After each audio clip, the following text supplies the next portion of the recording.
Ladies and gentlemen and intergalactic adventurers, welcome to a tale that's about to hit you like a bam, pow, zap.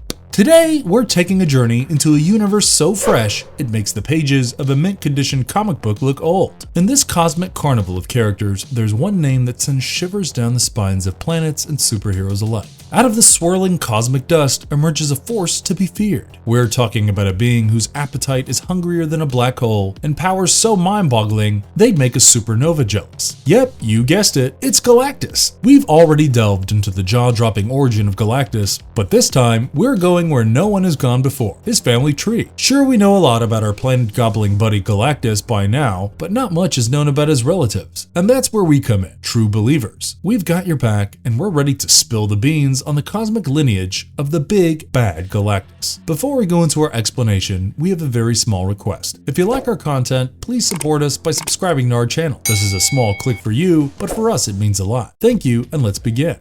Taia, mother. Meet Taia, the Sciencer Supreme, hailing from the planet Ta. She's not your everyday mom. She's the proud mother of none other than Galactus, the cosmic entity we know as Galactus. Now, Taia, with all her cosmic know-how, had a habit of hopping across universes. Taia bumped into a time-displaced Loki who'd taken a detour to the outside, and he saw trouble on the horizon for the 8th cosmos. They say misery loves company, and these two travelers decided to team up and investigate. Eternity, that big boss, sent them to the neutral zone with a mission that made Avengers Endgame look like child's play. They had to go outside and unmask the identity of Eternity's enemy. But things got wild when Taia got herself into a tangle with the Beyonder in the Beyond. But you can't keep a good cosmic adventurer down. She took a pit stop in the White Hut Room and bonded with the Phoenix Force. No big deal, right? Then she strolled into the land of couldn't be, shouldn't be, and found out what the future held for her son Galactus. The Defenders, with Taia in tow, eventually reached the House of Ideas, and who do they meet? The one above all, the ultimate cosmic puppeteer, who gave them a sneak peek of an enigma that was threatening eternity. After all that, Taia couldn't go back to her old life carrying the weight of cosmic memories. She decided to stick around in the 8th cosmos, eagerly waiting for the day when she'd meet her son Galactus and help defend the 8th cosmos till then. Here's a little something about Taia you never knew of. First off, her armor is like a Swiss Army knife on steroids. It doesn't just look cool, it can create energy constructs that put Green Lantern's ring to shame. Whips whatever Taia's heart desires. And Taia's got an ace up her sleeve known as the Mother Cube. This nifty device is powered by the raw emotions of her home planet, Ta. Why, you ask? To repel none other than the devourer Omnimax. And here's a fun fact to add some extra flavor to the mix. Taia was created as a tribute to the legendary Jack Kirby. For those who might not know, Kirby is like the George Lucas of the comic book world and the creative genius behind some of the most iconic characters and stories.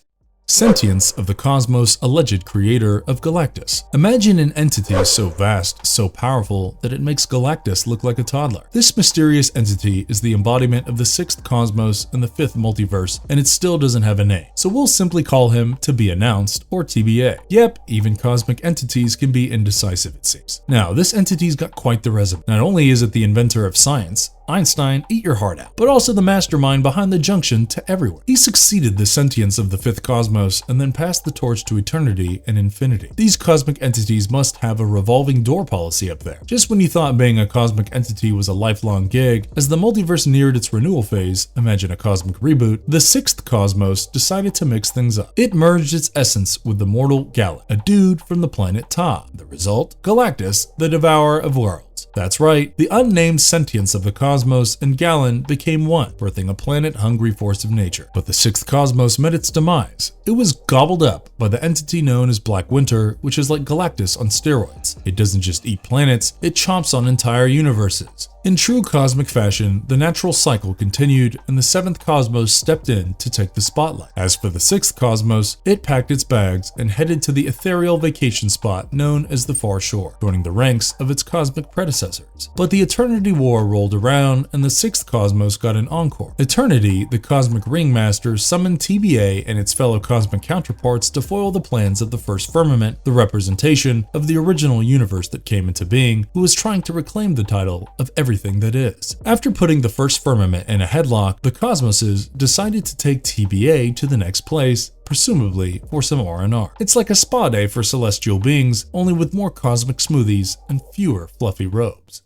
Alla, wife. Alla, a woman as strong as Wonder Woman, as loyal as Dobby, and as lovely as Aunt May. She's not just your average wife. She's the anchor to Galen's stormy seas. You see, Galen, her hubby, wasn't your ordinary scientist, and he was doing some serious crystal ball gazing into the future of their world, Ta. Now, Ta was on the fast track to extinction, and the whole universe was about to get cancelled. But Galen the scientist wasn't just going to fade into cosmic obscurity. Oh no, he was going to get a cosmic makeover, a rebirth in the brand new universe with a spiffy new name. But we already know all that. Alla's role in this cosmic drama was more critical than Thor's hammer in a lightning storm. She wasn't just standing by her man, she was holding the fort, keeping the home fires burning while the universe itself went up in flames. Alla's love for Galen was as unbreakable as Steve Rogers. She watched as their world, Ta, faced its cosmic swan song, and she knew that her husband's destiny was about to go from zero to hero in a cosmic sense. Galen might have been facing the end of his world, but he was also on the verge of becoming the devourer of worlds, Galactus. So let's raise a toast to Alla, the unsung hero of this cosmic opera. She might not have the power of Power Cosmic, but her love and support of Galen were the real superpowers in this story.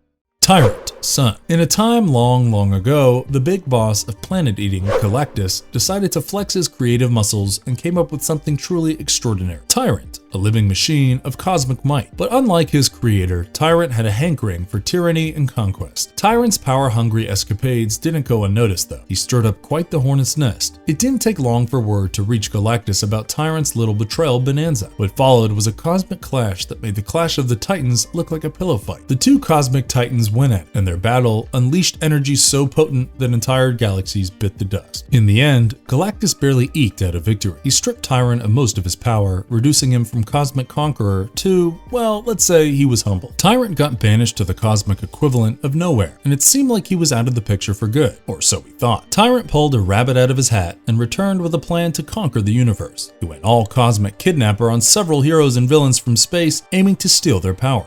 The captives try to put up a fight, but Tyrant was no pushover. Just when all seemed lost, enter stage right, Galactus. He was on a quest to find one of his heralds, Morg, and that's when Tyrant made an offer. He'd let the others go if he could have Morg. Just then, Thanos, the troublemaker, joined the group, pretending to play nice while secretly plotting his own mischief. He held his own against Tyrant, giving the others a chance to make a getaway. And Morg, one of Galactus' heralds, eventually pulled out the big guns, literally, and used a powerful weapon to put the hurt on Tyrant, seemingly reducing him to space debris. But he's a resilient one. Tyrant came back swinging for the fences, trying to snag a powerful artifact. This time, the Silver Surfer and Thanos decided to tag team this wrestling match, and they finally gave Tyrant a one-way ticket to Spaceville. Now, let's talk power. Tyrant was a powerhouse to rival the Avengers and Justice League combined. He could chug cosmic energy like it was a bottomless milkshake, unleashing it with deadly force. His optic beams packed a punch that knocked Silver Surfer silly and even got Gladiator's attention. He had muscles like the Hulk on power, cosmic, and physical injuries.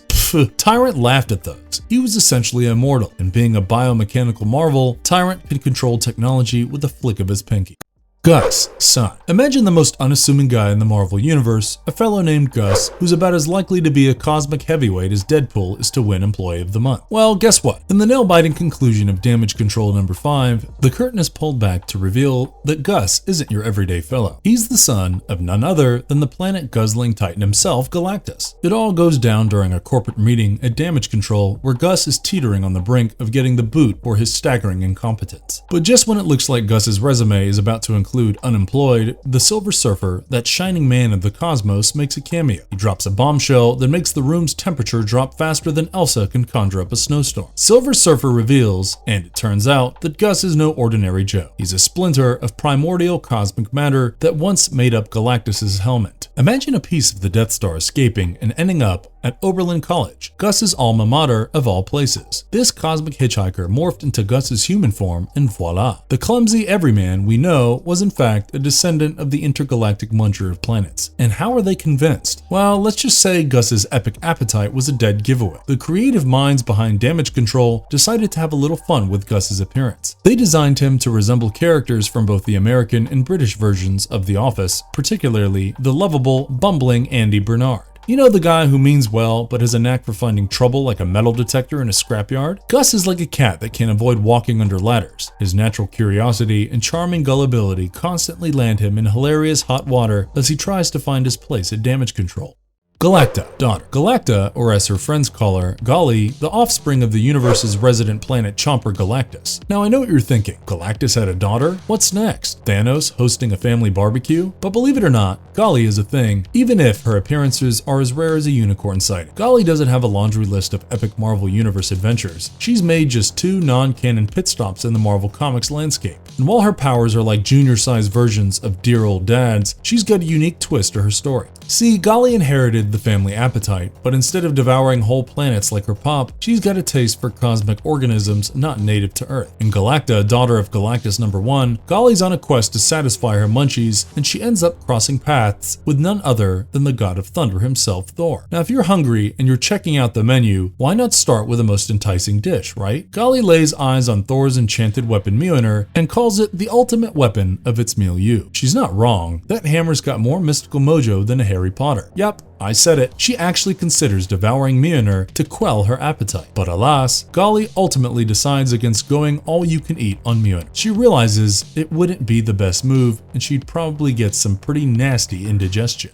Marvelous verdict. In the Marvel Universe, Galactus' family remains a lesser explored aspect of his character. The introduction of his daughter adds a unique twist to his mythos, albeit in a limited capacity. While Galactus' character is known for his insatiable hunger for worlds, Galactus' focus on cosmic organisms offers a fresh perspective on their family dynamic. However, it's evident that the Marvel narrative has not delved deeply into Galactus' family tree, leaving much untapped potential. The sporadic appearances of Gus hint at the intriguing possibilities of future storytelling. Their relationship and the contemplation of consuming everything in his way, as seen in their interaction, provide glimpses of unexplored narratives within the family. In summary, while the Galactus family tree is a captivating concept, it remains an underutilized aspect in the Marvel Universe. There is ample room for creative exploration, leaving us curious about what other cosmic revelations may lie hidden within this enigmatic lineage. And if you liked our content, don't forget to leave a like and subscribe to us if you haven't already. Have a good one and be safe. Thanks everyone.